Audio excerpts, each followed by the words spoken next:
Senator Amy Marcos believes the government should not have turned former President Duterte over to the Interpol as there's no urgent reason to do so.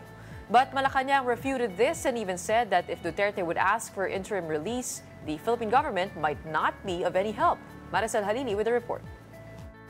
The Philippines is not in any way obligated to arrest former President Rodrigo Duterte and turn him over to the International Criminal Court. This is according to the preliminary report released by the Senate Committee on Foreign Relations, headed by Senator Amy Marcos. In the report, Senator Marcos said there is no red notice from the Interpol which mandates the state to turn over the accused person. All authorities had at their disposal is a diffusion notice that wasn't even verified nor approved by the Interpol. There wasn't even any indication that the ICC requested for the extradition of former President Rodrigo Duterte after he was arrested. The report also noted that the arrest of Duterte did not come as a surprise. Despite the palace saying it only got the diffusion notice on March 11, the date when Duterte himself was arrested, Senator Marcos said it was clear the administration had prepared before this day. That's because police already mobilized the day before,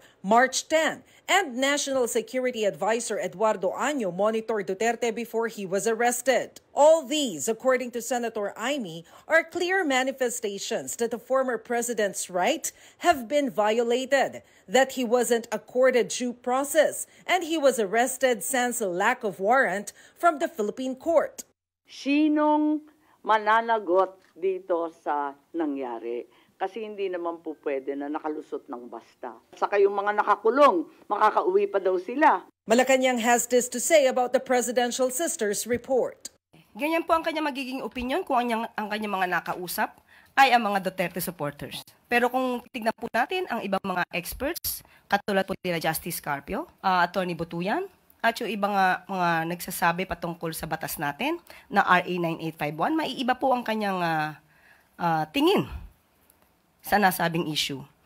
The palace also insisted they never intended to keep any information when they invoked their executive privilege in the Senate hearing. It's just that there's really sensitive information that cannot be made public. Yusek Castro also repeated, even if Senator Marcos insisted that the country has no legal obligation to the ICC, the Philippines is mandated to cooperate with the Interpol. And because ICC now no longer has judicial power over the Philippines, Castro said it might be difficult to grant the former president interim release, especially if it will need cooperation from the government. This is in response to ICC spokesperson Dr. Fadi El Abdallah's pronouncement that the Philippines has to accept the technical measures and conditions first before the ICC judges decide to grant Duterte conditional freedom. Tanungin natin do sa mga nagsususog patungkol dyan, tatanggapin na ba dapat ng Pilipinas ang jurisdiction ng ICC?